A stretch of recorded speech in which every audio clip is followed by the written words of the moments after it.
ikalawa.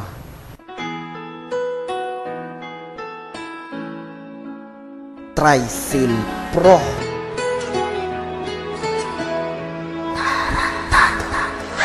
So aking mahal, huwag kang magpagambala. Ang pag-ibig ko'y di na masukat gano to kahaba. At kumbaga sa keyboard, ikaw ang aking type. Ni hindi ko ma-absorb na mawala ka sa aking life. Dahil ikaw na ang lahat sa aking buhay. Ang pag-ibig ko'y sapat pagkatapat, iyan at tunay. Kung ako'y mamamatay, ililibing aking labi. Pero kaluluwa ko ay lalagi lang sa iyong tabi. Alam kong di yan mangyayari, hanggang andyan pa rin. Ang babae na aking mahal, siya ay si Michelle Jane. Miming ko, sana naman magustuhan mo to. Ramdamin mo lang ito pagkat iyan ang totoo. Na ika'y minamahal, wagas pasakay sa taos. At ang aking pagmamahal, paksa na di magtatapos. Talagang di makapos, magtatagal ating saya. Para lang sa'yo aking pagmamahal.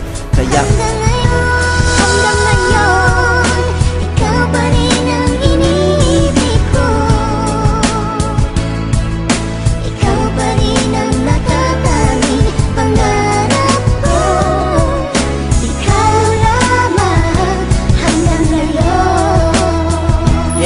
Lumipas ang ilang taon, nananatiling malakas. At kahit pa hanggang ngayon, wala pa rin kumakalas sa ating pagmamahalang. Kung minsa'y nagmalas, sinubukang harangan pero di rin nagkalas. Pagkat tayo ay matatag, matibay pa kaysa kawayan. Pinagplanuhan ng mabuti ang kinabukasan. At di namalayan, ito'y pang matagalan. Sana puro respeto at walang awayan na mangyari sa ating dalawang nagmamahalan. Ako'y lagi lang sa tabi mo, di ka pababayaan. Miming ko, para lang sa'yo ang aking puso.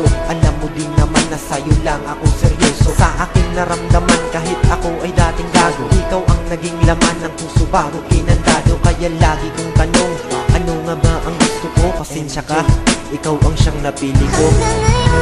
Hanggang ngayon, ikaw pa rin ang iniibig ko. Ikaw pa rin ang natatanging pangarap ko. Ikaw lamang hanggang ngayon.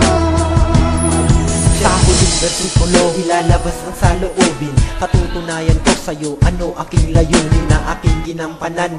Huwag lang magkalabuan, pangako ko kasi sa'yo di kita iiwan. Kung hindi mo yan matandaan, basahin aking sulat na ibinigay sa'yo. Mga mata mo ay imulat. Alam ko na, tadhana sa'kin mailap. Di ko pagpapalit higit isang taon sa isang iglap. Dahil iyon ang panahon, tayong dalawa ay masaya. Lahat ng oras magkasama, wala tayong inaksaya. At ang tanging nating pantasya, ating totoo pa rin na tayo'y magpapakasal ngayong 2017. Ikaw lamang asawa kong sasambahin ng todo. Ikaw lamang ang babae na iningatan ko. Ikaw lamang hanggang magunaw ang mundo. At ikaw lamang Michelle Jane ang buhay ko. Gets mo?